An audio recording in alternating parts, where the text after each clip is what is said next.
It's a thing that you and I, think, talked about as we were rounding the new year into 2021 and kind of thinking about, like, how do we make our jobs more sustainable? You know, we've been doing Challengers in particular for 13 years, and we've both been selling comics for decades. You know, how do we keep doing this for decades more when a lot of the specifics of selling comics now are so somewhere between aggravating and objectionable? And one of those things was just being able to tell people no this year.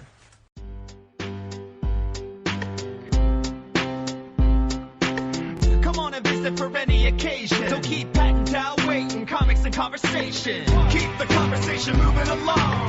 Keep reading comics, keep your local store strong. If it's hard, then it's a job for the challengers. Comics and conversation, y'all. From Challengers Comics and Conversation in Chicago, this is Contest of Challengers, a comics industry business podcast with Patrick Brower and W. Dale Bush. Now I'm going to cut right to the chase. Okay. There is no chase. I have nothing. I am emotionally drained. Oh, golly. I am completely spent. Yeah. The day that I've had. I'm sure. So I have nothing to give this podcast. It's entirely on your shoulders. Oh, okay. That's unexpected. I wish we would have had this conversation before we started recording. Well, it's no fun that way if you're prepared for it. Let me ask you this question, because this has sort of come up recently. Yeah. When I say come up, I mean something I've been thinking about a little bit. What do you think is the worst recurring weather situation for the store as far as, like, keeping people away from it? Is it cold, is it rain, or is it snow? Neither. You don't think it's any of those? It is really good weather. The first really good day of the year is a dead sales day.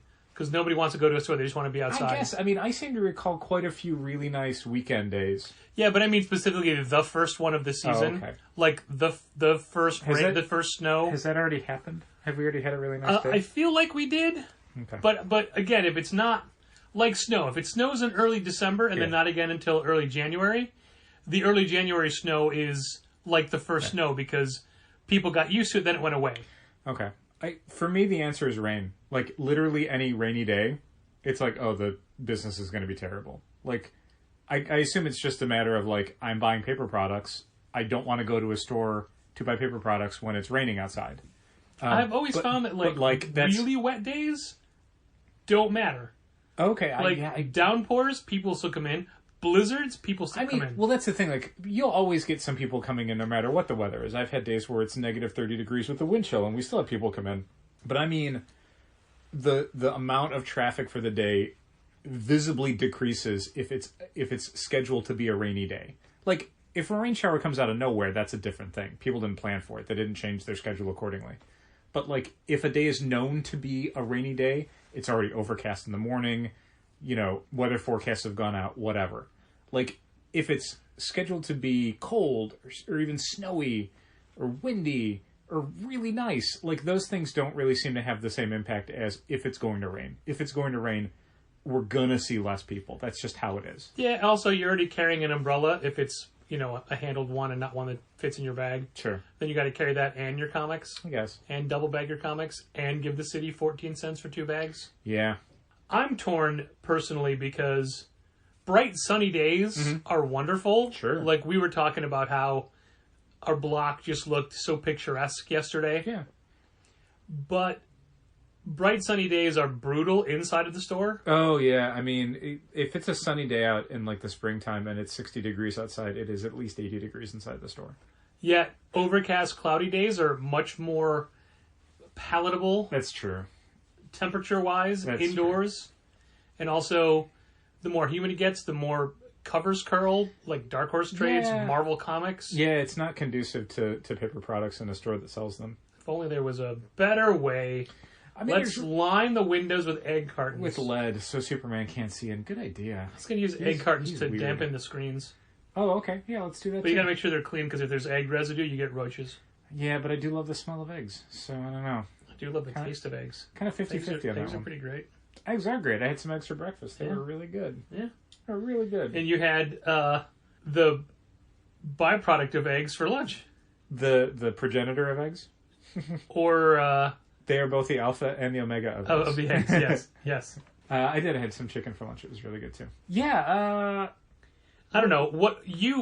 Granted, you have to do most of your chores on foot. Yeah, so I definitely prefer, like, I am way more likely to go to stores and stuff on sunny days. Yeah. Like, the summertime, definitely. I will run a ton of errands in the summertime that I will skip over on more inclement days. So the idea of, like, oh, it's a really nice day, I don't want to go to Challengers is like, it's the opposite of how I would do things.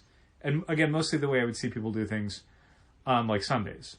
Where if it's a nice Sunday, we're going to be slammed. Because people are going to be out. Like, couples and families are going to be out getting coffee, walking dogs, whatever, and then they're going to stop in at the store as well to get some stuff. Yeah. That's my experience, anyway.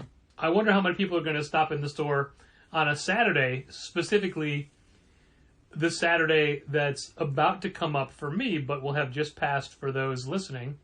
The first Saturday in May? The first Saturday in May, because it is normally Free Comic Book Day, but for the second year in a row, isn't. Yeah. Now, granted, nobody could show up on the first Saturday in May last year because there was a citywide shutdown. Right. But this year, they can. That's true. I honestly meant to make a sign for the front door. Yeah. But I didn't have time today. Yeah, I don't know if it's... There's some chatter, like some retailers are running sales. Sure. Some retailers are giving away specific books. Sure. I mean, I guess there's a possibility, but that presumes that a lot of people just automatically remember each year is Free Comic Book Day the first Saturday in May. Look, we never know. And also assumes that there won't be any schedule changes because of COVID, which everything is moving around because of COVID. Like, just assuming that, like, well, it wasn't last year, but it's definitely going to be this year, so I'm just going to not read any news or double check anything. I'm just going to show up, and it's like, I don't know if that's... Yeah, but really I also thing. think that a lot of people are at a point where they think that COVID restrictions don't matter anymore.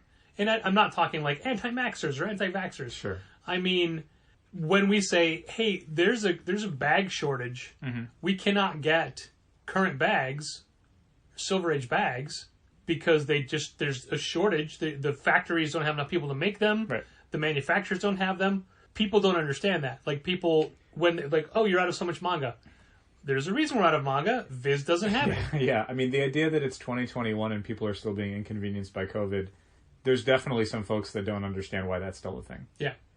And it's hard to make them understand, like, there's the immediate effect of a pandemic, and then there's the slow knock-on effect of, shortened production cycles and scarcity, and different parts of the world are dealing with COVID a lot worse than America is. So, yeah, the bag thing, man, like, this was the week that it really hit us. Yeah. Because we'd known for a while, like, oh, we can't get bags. And we've been running out, and we haven't had packages of current bags for a little while. But we had kind of a backlog of single bags and boards, because people pick them up at the counter when they're getting their weekly books. And we like to have them stocked up, because every once in a while, our main supplier is just out of them. Yeah, do you remember the months ago when it was like, oh, we have like 100 on backstock? And then we eventually had to expand out to like 300 backstock single bags and boards. Yeah. Because of how quickly they run out. Because we were doing this thing of like, oh, Kent will make up a couple hundred on Thursday. And then by last week. Then by Tuesday, it's like, I got to make up 100 more because we're not going to have enough for Wednesday now. Yeah. Can you imagine the stores that give out free bags and boards? How bad they're hit right now? Oh, incredibly bad. So imagine, and I don't know what the answer to this would be, if you're a store that gives free bags and boards, and you're out of free bags and boards, do your people get some special consideration for that? I guess you could go one of two ways. I mean, you could either like give a discount, or you could just give like an IOU. Like, when we get bags and boards back, I owe you this many bags and boards. Yeah, but then that wipes out your entire stock. Yeah, I mean, you're basically saying that like you will need to get not only what you need for the future, but everything you needed for the past few months or whatever in one shipment. And that's a lot. I don't know. Luckily, we don't have to solve that problem. But yeah, I would probably just do like an IOU. Yeah, that's fair. And not even like give single bags and boards or bag the comics. Just be like, hey, I owe you 200 bags and boards. So, you know, when we have them in, here are 2 packages, each of 100 bags and 100 boards. I think people would honestly be disappointed with that because they don't want to make the bags and boards themselves. Tough. That is the trade-off. That is the look. We live in an imperfect world. Here you go. Here's 200 bags and boards. I'm sorry that it came to this, but it did. It's still funny to me how because we have Silver Age bags and boards at the counter right now, and the sign says Silver Age. People don't catch that, so we're making a point of saying, hey, just, these are Silver Age, are a little bit wider. Numerous people go, oh, I'll just get some more from the back then. Yeah. It's not that we switched them. No, there's a reason. This is because we don't have the other ones. This is why we put them here. There is a reason that they are there. Yeah. I had somebody buying like Golden Age. I'm like, you want Golden Age bags? Oh yeah, they're fine. You see how big they are, right? For these two kids comics you're buying? Okay. Yeah. Hey, whatever. But I mean, I've stopped saying, you just say, no, these are Silver Age, because it says Silver Age on a Post-it note right there. There were a couple people, I think, on Wednesday that ended up opting out of bags and boards. They were going to get them, and then once we said silver and they realized that it was not, an option to get current, we were completely out of them, then they said no bags and boards at all. Like, yeah, there's a point where I think that most people make a mental note, oh, I need to get bags and boards this week at the store. And then you forget for a few weeks. So they're like, all right, I have to get them this week. Sure. And then that's the week that we don't have them. Yeah. What will you do for some subscribers in the next week? Use silver. Okay. That's what I was already doing for like some mail order stuff. Yeah, but Dal, his shoulder is hurt. He didn't get his egg rolls. Oh, that's right. No, I thought they fixed that on BTE. He lost 12 inches of arm mass. Yeah. Well, I mean, and then it was corrected. We'll see. We'll see what happens. Yeah. Ridiculous. Honestly, John Silver is the member of the Dark Order. Don't say John Silver and member at the same time. I am least worried about Stu Grayson. Seems like he's in a really rough shape right now. That guy is. Things are happening. Yeah, I'm worried about his mental health. Hopefully, everything works out. AJ, okay. So I was doing FOCs for DC books again this week, and once again, the books I'm FOCing, Action Comics, which came out this week. Batman Superman came out this week. Is it a holiday? No. Is there a holiday? This is how it is now. We get 2 days of sales data. Yeah. This is how it's been for the last month. Close your numbers out. Robin number 2, Ruby Justice League number 2. Basically, unhelpful. It's constant, and I don't know. Like, I haven't seen anybody else point this out. But the first time it happened a month ago, I'm like, oh, I guess there's a holiday that I'm not aware of. Right. But no, it's been every week. Every week now, we are FOCing a week early. That sucks. It is not helpful. No. It is not. Harley Quinn 3 came out this week. Yeah, at this point, you might as well not even do FOCs, because what's the difference? Yeah. How much sales can you extrapolate? Unless something absolutely sells out or totally bombs. Like, who knows? So, here's a question from an FOC book. Flash by Mark Waid, Volume 8. Okay. The number was 3. Okay. I don't know why it was 3, because when I looked it up, 0 special orders. Sure.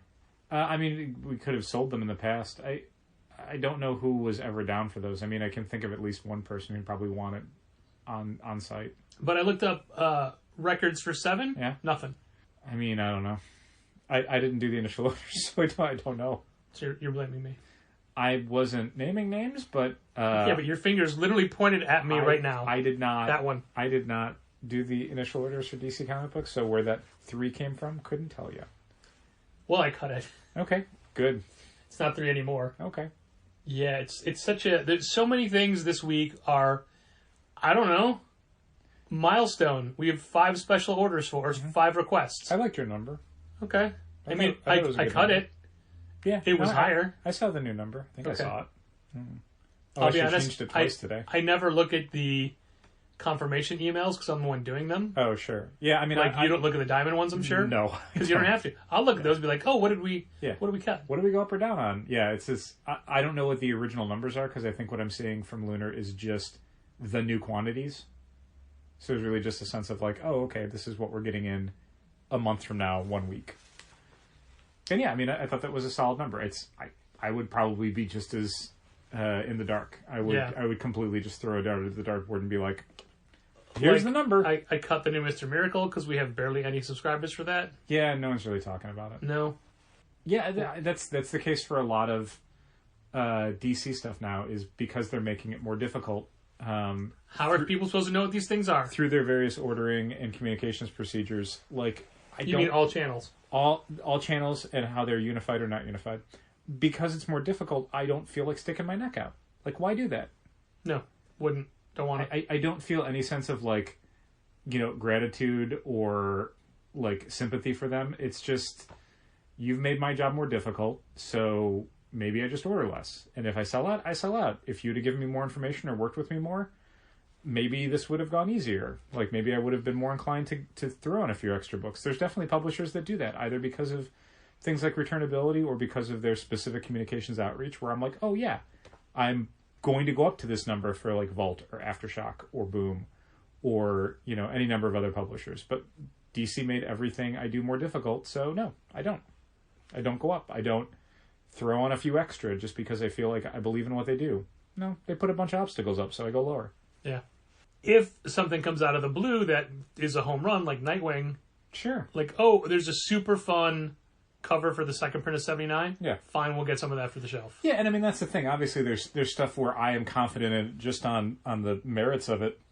But every publisher's got some work where it's like, I don't know what this is or why it's here or what the audience is for it. And my base number is derived more from like, how do I feel about this company? How do I think of them as creatives? Like, how do I feel like they approach this industry and how this market and our role in it and their role in it? And yeah, I have a very dim view of DC's version of that. So when it's a project that I don't necessarily believe in and we don't have a lot of support for it from customers, yeah, I'm going to pick a low number because it's like, yeah. I have a hard time separating in my head Vault, Aftershock, AWA. Sure. Vault and Aftershock, I can see that.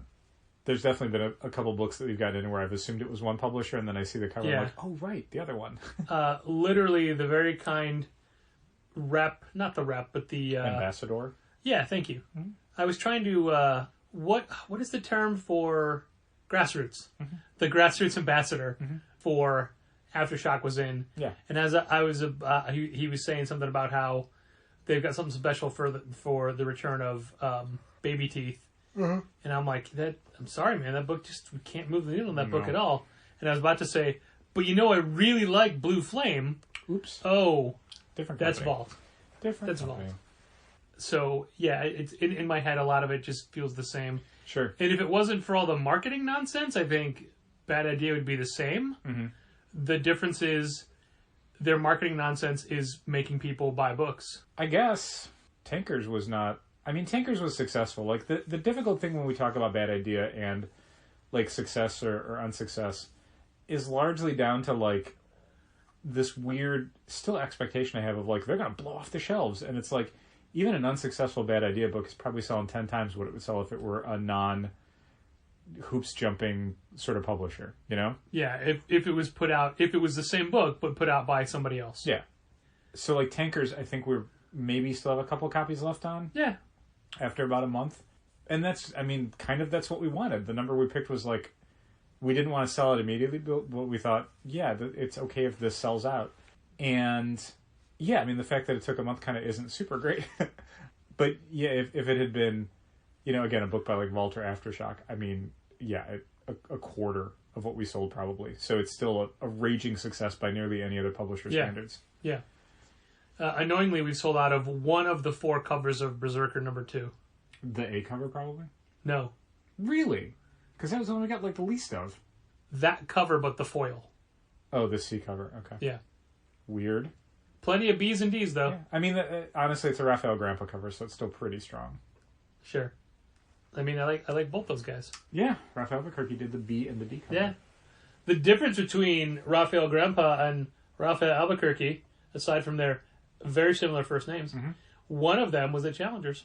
That's true. One of them did an art show. Yeah, Raphael Albuquerque did. And to this day, still has his name badge. Does he really? I don't know for sure, but he did have a photo on Instagram a while ago. Okay. Of his refrigerator door, and you could see it on there. That's like great. He wasn't calling it out, but I'm like, oh, there it is. You saw it. There it is. Yeah, there it is. So it means something to him. That's neat. Yeah, I respect that. That's the thing that I like that we did, and I would want to do more often if we start doing signings again, is making name tags for people. I know that it's like not cheap, and it takes a long time to do it, or at least like there is some lead time involved in it. But I think it's such a neat thing to do, and I know that there's been several artists who have said outright like how much they value that, like how excited they were to get it. Like, I think it's a small thing for us to do, and a nice like additive thing for our guests. Sure, I always lamented the fact that someone like Third Eye would go all out and have like gift baskets waiting in the hotel room, sure, kind of thing, when that is never what we did. Yeah. I'm like, we're lucky we could afford to fly you out. Yeah, I mean, not for lack of wanting to, certainly. But it was mostly just like, this is already massively unprofitable. The same ambassador had said, "Oh, I see you guys are doing signings again." I'm like, "We are not. No. We had a creator come in to sign their books, but they were not behind a table. They were not interacting. Right. This was not a scheduled event. Yeah. We are not doing that. We have two creators that we are huge fans of who are willing to come do a thing in June, and we're like, I don't think so. Yeah, I was reading a thing today where different experts on COVID and vaccines and pandemics were talking about how there's this expectation when people get fully vaccinated, the 2 weeks after their second shot, that it's like, cured and like nothing bad can happen to me. And it's like, that's not how viruses and vaccines work. Just look up stories about people who got both shots and got COVID. Yeah, you still have to, for a while until we reach herd immunity, you kind of have to still wear masks and still socially distance. And, think about when you go to restaurants, the servers, you may have to wear masks around them, even if you and the people you're with are fully vaccinated.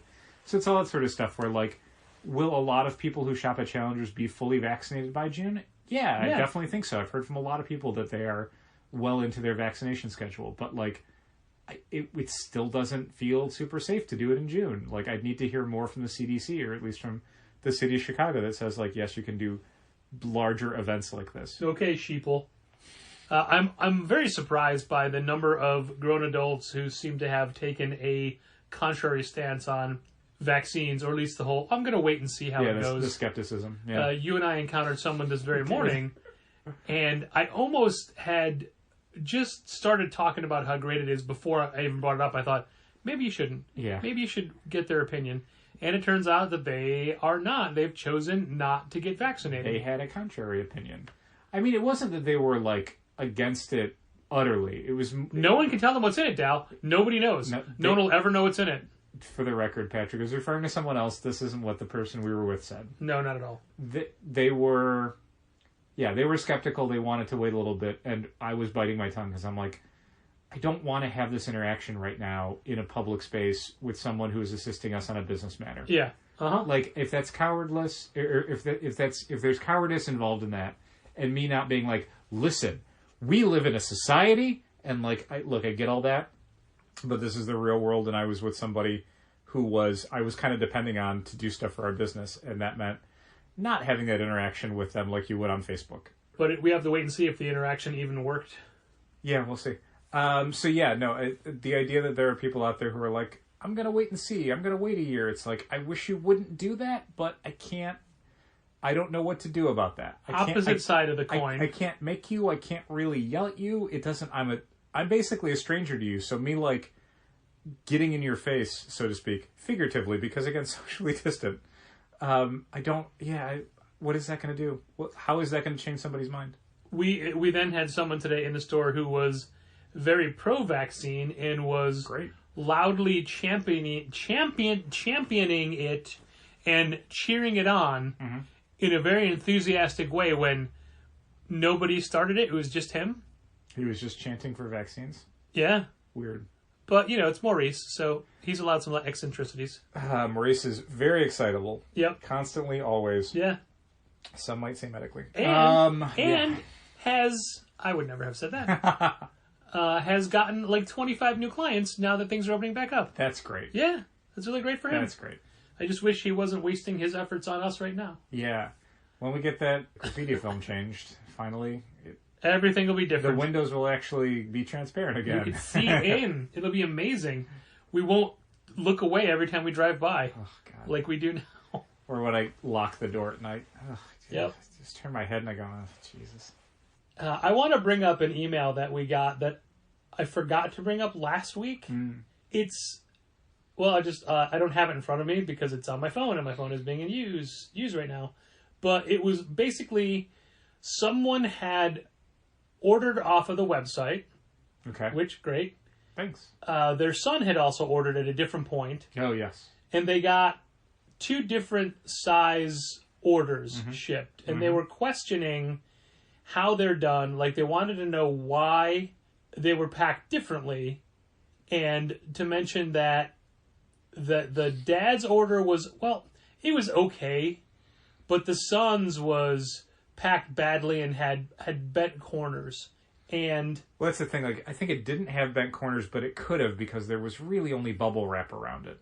okay. It was this thing where, like, if this is going to keep getting packed this way, I don't want to place more orders.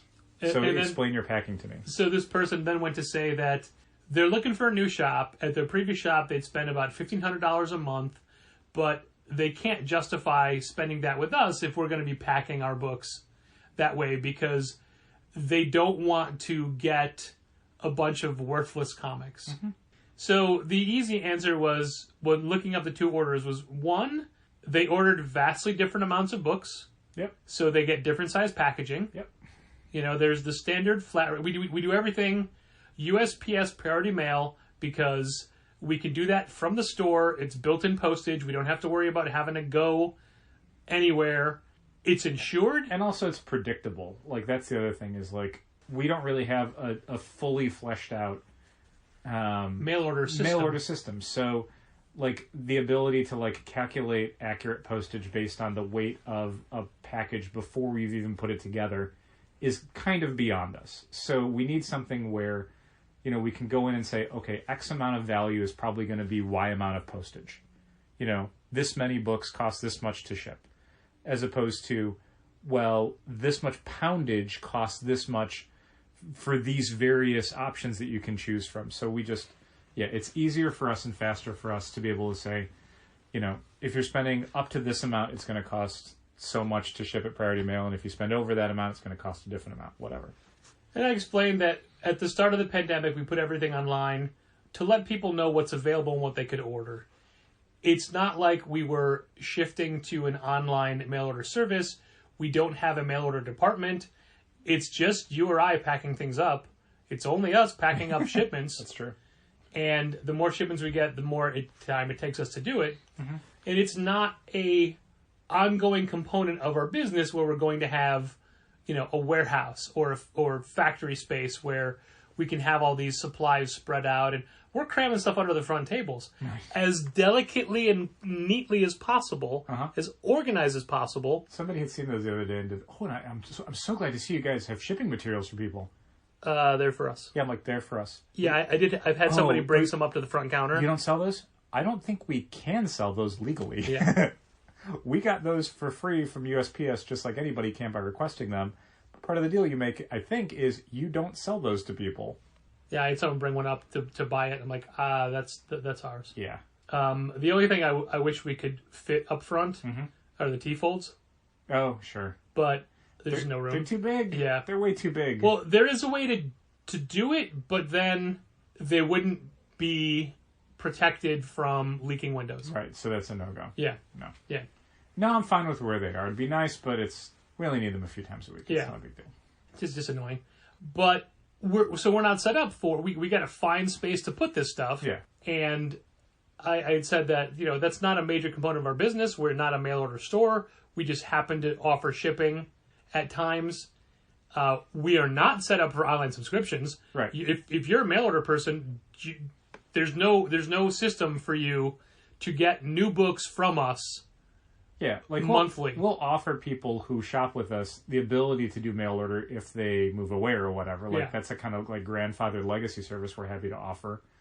But yeah, the idea of like, unless you're a really good Patreon subscriber, the ability to just like email us and say like, hey, sign me up for these books and then ship them out to me on a regular basis is like, you're better off going to nearly any other store. And like when we'd first talked about this email that we got in, I'd said like, literally we should just say go to this other store and like send them a link to a specific mail order store, because it's like they don't worry, they carry the bad idea stuff that you've been getting, you and this other person have been getting, because like the two people, all they got was like every bad idea book that we had in stock and like a bunch of other flipper books.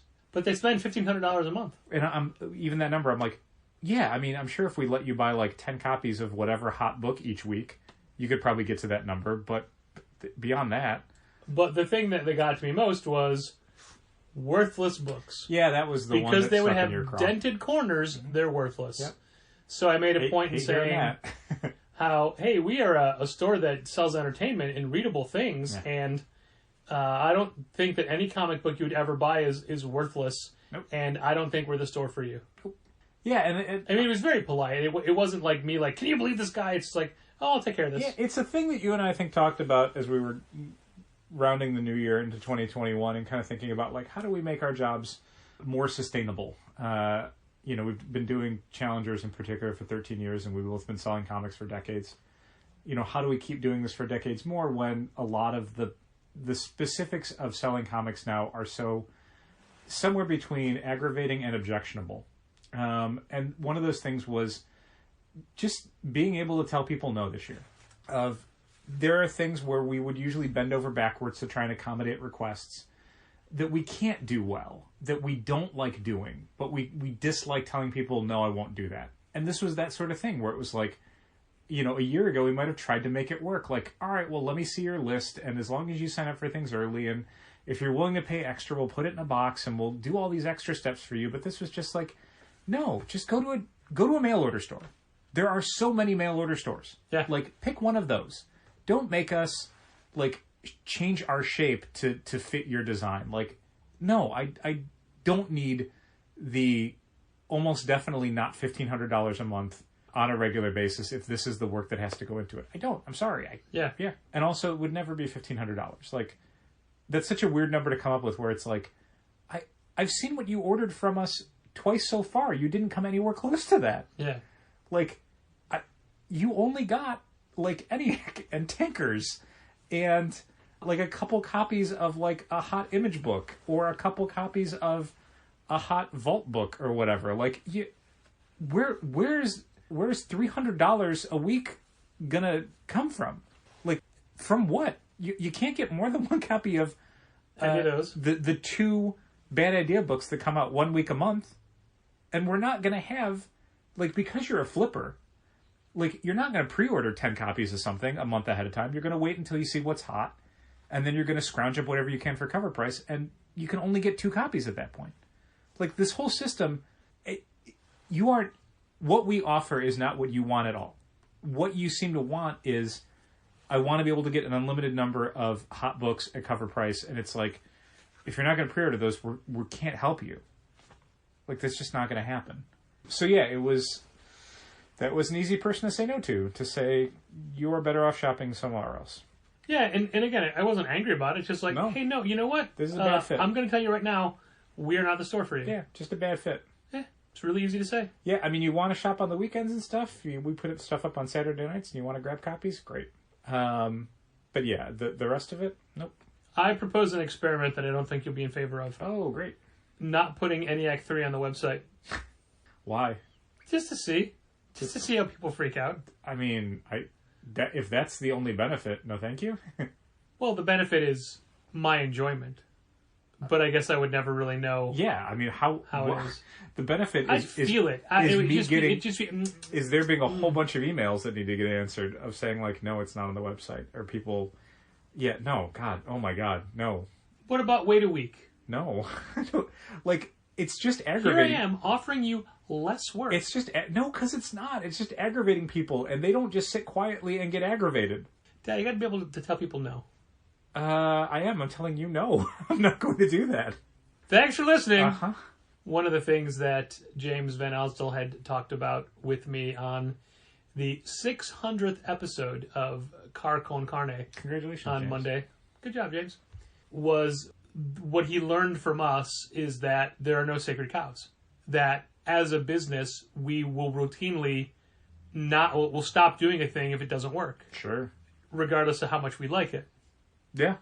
And it's always weird to me that, like, respected professionals in other industries will say things like that to us. I'm like, wait, you learned something from us? Oh, I think everyone in every business can learn from what we do wrong. Yeah. Right. I agree with that wholeheartedly. I'll be an object lesson. Sure, man. It's just,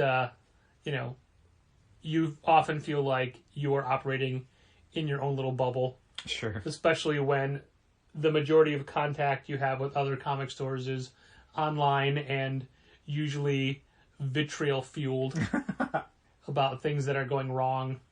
Yeah, everyone's complaining on the internet. That's kind of what it's for. Yeah, but to. I mean, it's one thing when another retailer says, "Hey, that's a good idea. Can I do that?" or what have you.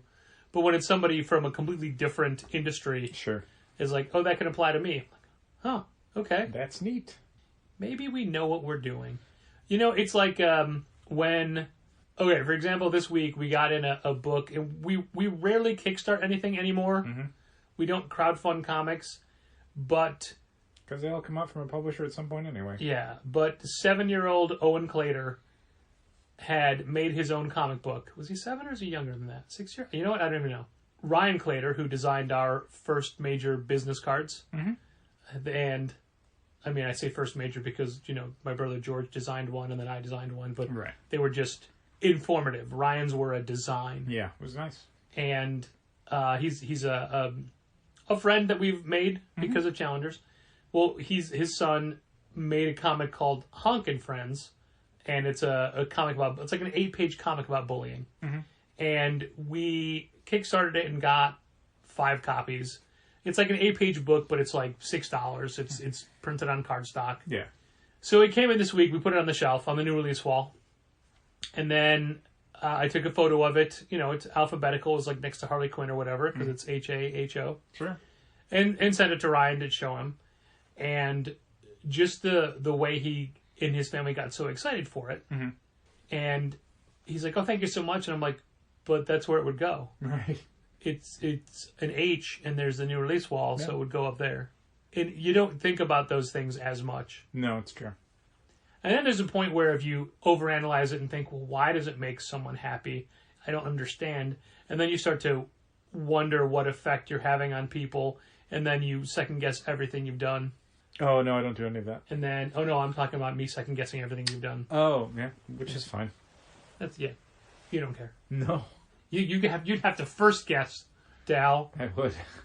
Yeah, it's my point is that for every young child that comes in and gets super excited for being in the store, and you think, that's great, but you don't realize that it's great. I had a grown adult on Sunday look at our manga section and say to themselves, loudly though, "Wow." Like they said it a couple times to themselves unprompted. It was really okay. It was really neat. It was really charming. Did they then send you a message via Yelp asking you to take photos of all your manga section and send it to them? Nope. I did send that person a link to our Shopify store. That's exactly what I would have done when I saw that come in. Here you go. Here's everything we have in stock. Yeah. Look at it there. It was a weird request. Weird request from someone in Joliet for us to take a photo of our manga section and send it to them. No, not doing that. I did have a question that came at a point where I was not at a situation where I could really delve into the answer, and I'm not really sure how to answer it. Okay. But it was somebody who came in and they were looking through the back issue boxes, and they came up with a stack of Marauders back issues. Not what they pronounced it, but I'll move on. Okay. Although it took me a while to say, what are you asking for? Basically said, hey, I looked on your web store and I saw that you had other issues that you don't have here. Mm-hmm. Where are those? Mm-hmm. I'm like, oh, well, they could be on the new, like, with the regular issues on the wall. Or... Yeah. But the or is the part that I didn't necessarily extrapolate on because maybe they're in the back? Yeah. Almost. I would say almost definitely. But I mean, have you done that? Has someone said, this is on the website I couldn't find it? You're like, oh, let me go find it in the back. Yeah. Frequently. Mainly because we, for so long, did a whole, we don't have a back, everything we have is out. Yeah. Now that's not true. That's true. But I also don't want to make it a point of being like, oh, I need to leave the sales floor to go look for something. Yeah. No, I don't disagree that that's a negative. What do you think about... Does this involve, before you start... Yes. Kerosene? No. Gasoline? No. Lamp oil? Nope. I'm less invested, but go on. What do you think about... I don't know how this would work because of the shortage in supplies and stuff. Yeah. Putting some drawer boxes, half-size ones, like we have for the backstock comics. Uh-huh. What do you think about putting those in a smaller section by the door behind the counter? Like where we would sometimes have like giveaway comics or stuff that we were cycling into the restock section. I don't think I follow. Like if you open the door behind the back counter, to the left there would normally be those like long boxes. You've been going through that stuff. Yeah. What if we had a stack of like 9 3x3, 9 drawer boxes. Where would they come from? That's the thing. Like I don't think we can get them from anywhere, and I don't think we can deconstruct enough of the back hallway. I don't know if I like them, like things sticking out that far in that area. Sure. I'm just thinking about something that is accessible enough. Yeah. And we don't really have anywhere like on the floor for them to go.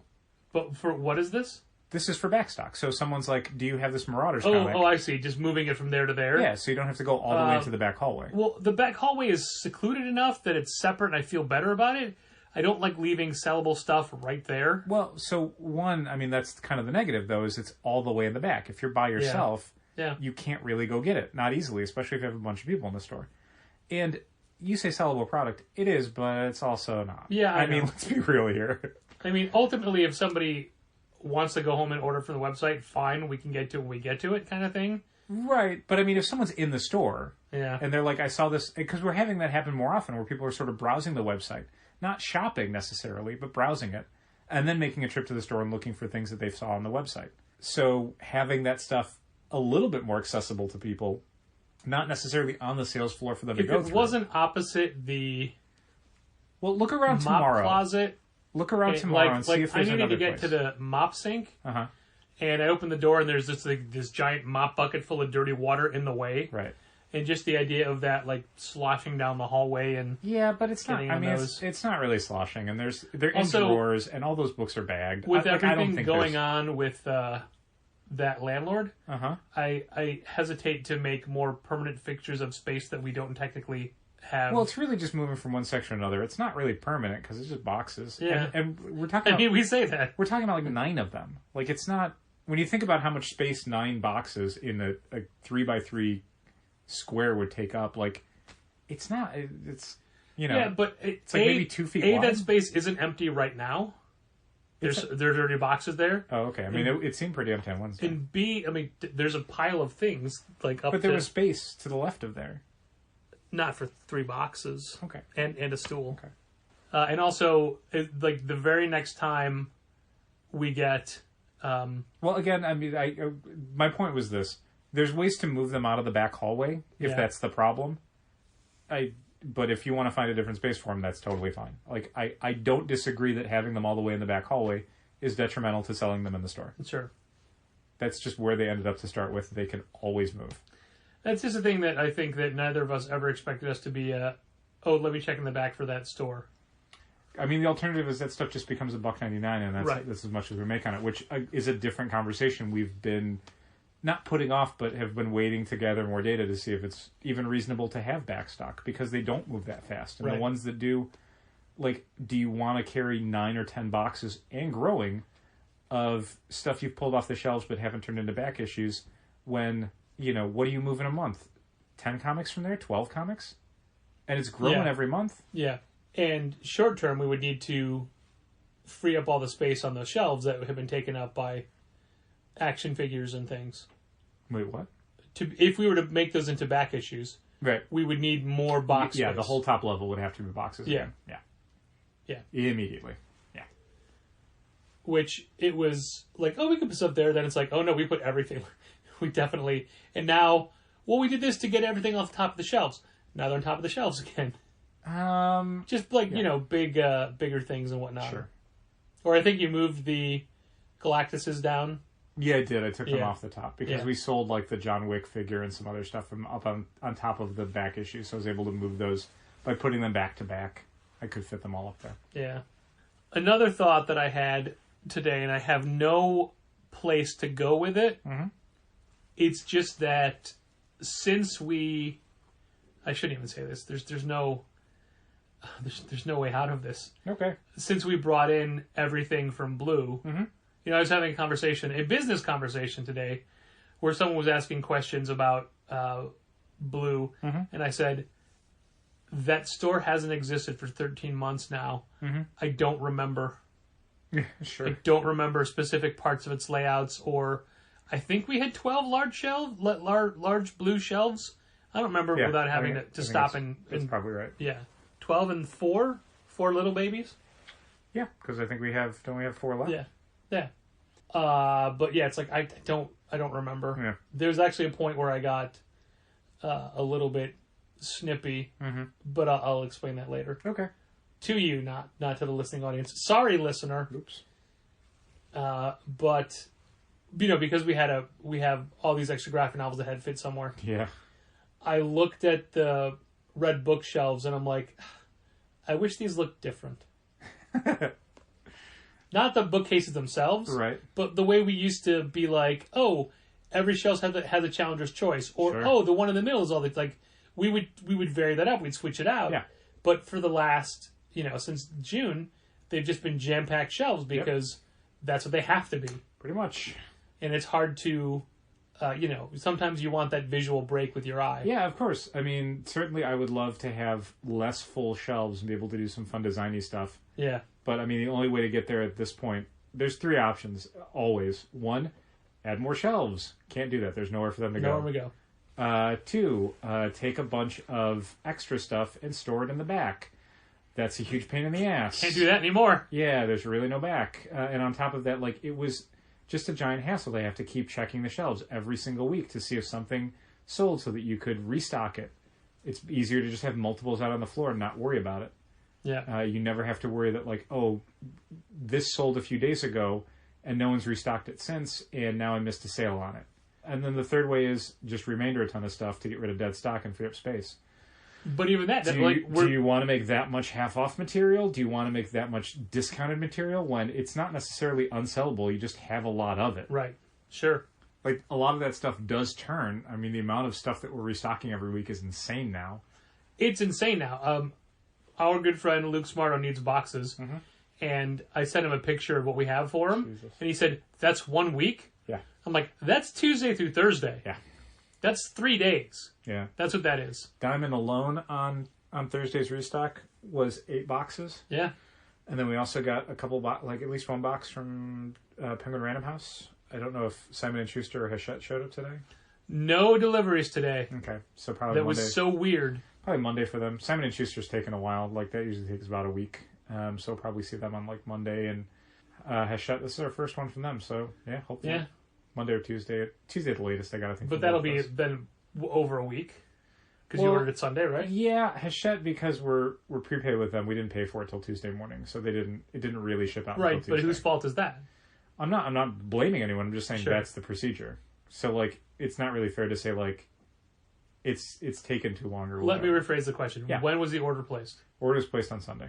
Okay, so it still took 2 days for them to get payment. Yeah, I mean, do they have to call you for it? Is that so basically I placed it Sunday, and I don't expect anyone to do anything about it on Sunday. Sure. And then they put it together on Monday, and sent an email Tuesday morning saying, this is the total, you need to call in with a credit card. So Tuesday morning I called in with a credit card, and I assume it went out Tuesday afternoon. It's so weird to me how some of these distributors or publishers have what I would consider archaic oh my god procedures. It's ridiculous.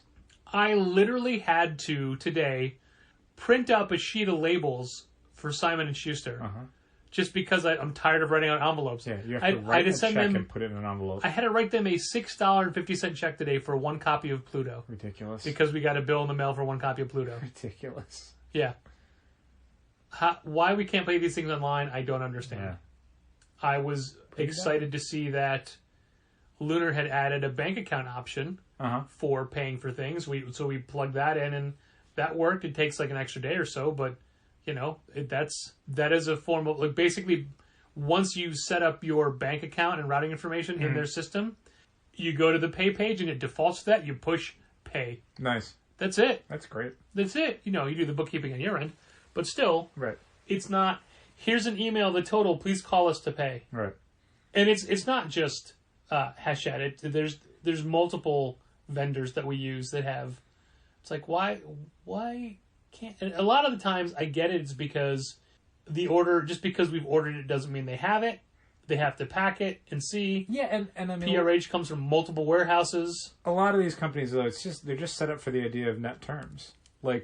Because a lot of them have it as a backbone, the idea of returnability, that you're going to order books and then eventually going to send books back. The amount of money you owe them is so fungible that the idea of just here's an invoice and you pay it immediately. It's more why don't you wait a month and see what that number turns into? And then maybe at the first of the month, you just write a check for whatever you owe us. Like, I think that's what they're expecting more of than how we would do it, which is, let me pay for this shipment right now. Well, it'd be fine if they sent us one invoice and said, here's your monthly total, but it's not. We're getting, here's a $6.50 bill for one book. But I would assume if you waited a little longer and another invoice came in, it would have, here's how much you owe us for this invoice, plus how much you owe us from previous invoices. Yeah, my fear is This that is your total. I'll wait and they won't, and I'll forget and never Sure. have paid the first one. I mean, it's a valid fear. But in general, like, I think... I don't know what you mean by, I'll wait and they won't, and I'll forget and other be the first one. I mean, that's exactly what I said, Siri, but I wasn't talking to you. That was weird. It's pretty weird. Hey, we got a guest on this week's episode. Yeah. Siri. I said, I was talking to somebody and I said the word series, Yeah. and then kept talking for like another minute.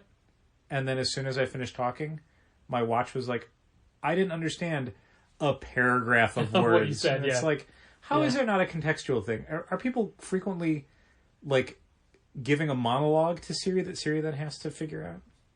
I don't think it's... She's not catching you talking That now. should be a failure state for it. It should be something where in the testing, if they're like, if the watch or the phone or the iPad gets a request that's longer than like 18 words, it's probably an error. Just overlook it. I'm going to see how this would work. Hey, Siri, do you have a favorite comic book character? Well, I'm software, so we don't usually get to choose. Okay, thank you for answering. We got an answer. That's cool. Sure. Siri Cop was out. indecisive. Cop out, but still. They're all my favorites. Okay, great. Yeah. What were we talking about before Siri interrupted? Well, I was going to ask, and this is not really comic related, Mm-hmm. but are you familiar with the Disaster Girl meme? Yes. Yeah. And you heard about... Yep. Yeah. She sold her NFT for $500,000. And good for her.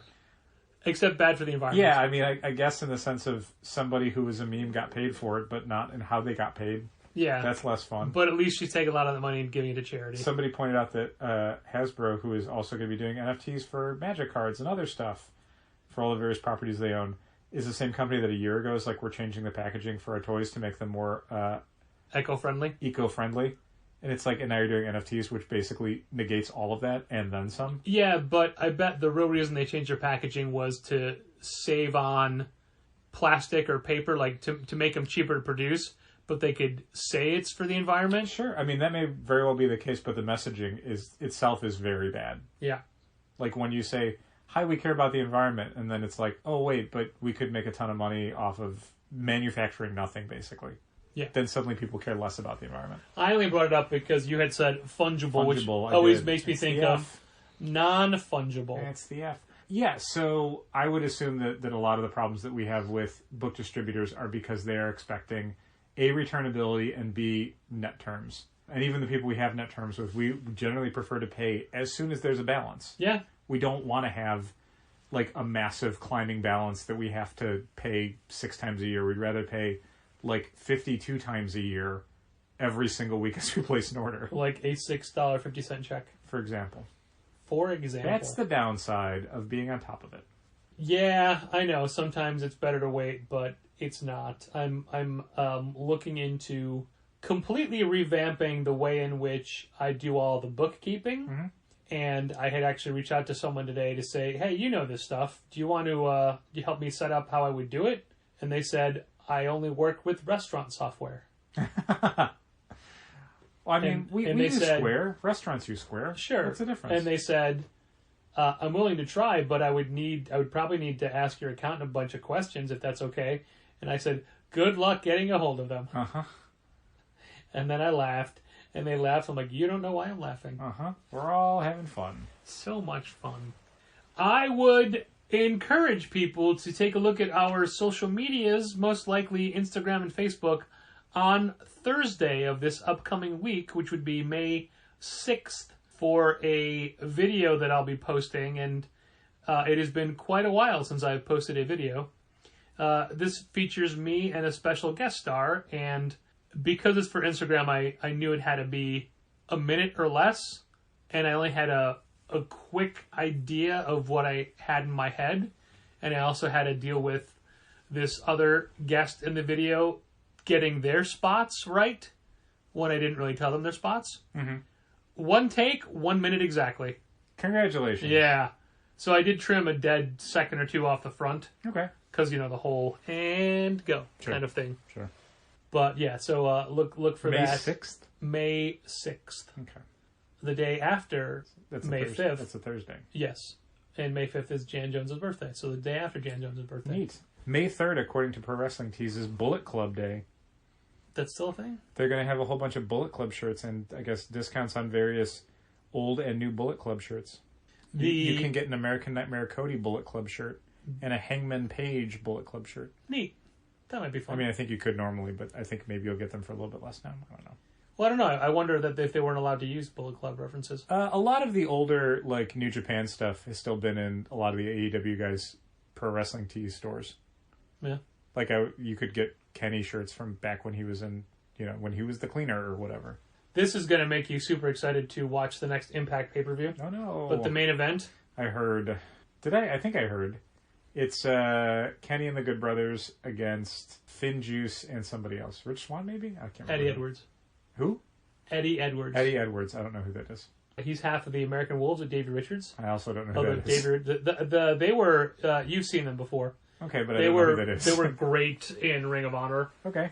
Davey Richards is out of the sport now, but Eddie Edwards is still doing it. Well, that's great. But I just thought you'd love Finn Juice. Yeah, Finn Juice and the Good Brothers. Yep. Golly. Why don't you watch Impact more often? Wasn't going to be watching that pay-per-view to begin with, and certainly that did not sweeten the pot. Or, if you will, too sweet in the pot. I would not. You wouldn't? Nope. That's too bad. That's your loss. I think that's your loss. And since you're so anti the Good Brothers, no, I can't even joke about that. Of course you are. Of course I'm anti the Good Brothers. Yeah. What? I think I've been very upfront about that. If they wrestled like Lucha Bros or something, but were jerks, fine. But they're not. Anyway, not comic related, so nope. we will stop talking about that on the air. We'll talk about wrestling forever. Yay! I was going to mention how this morning at our business meeting, the subject of Doctor Who came up, and I got so excited just to talk for 10 seconds about the early days, the Russell T Davies days, sure, and how great it was, and how halcyon it was, and yep, it's not that anymore. And I'm like, I missed that excitement for that property. Sure. Well, the good news is Doctor Who goes on forever, and it constantly regenerates. Yeah, there will be a different executive producer and showrunner at some point, yep, and a different doctor and different companions, and maybe one of those combinations will click with you again. I'm sure they will.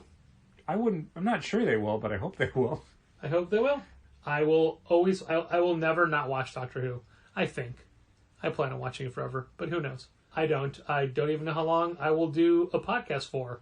I mean, episode-wise. Time-wise, no longer. Thanks for listening. And keep reading comics.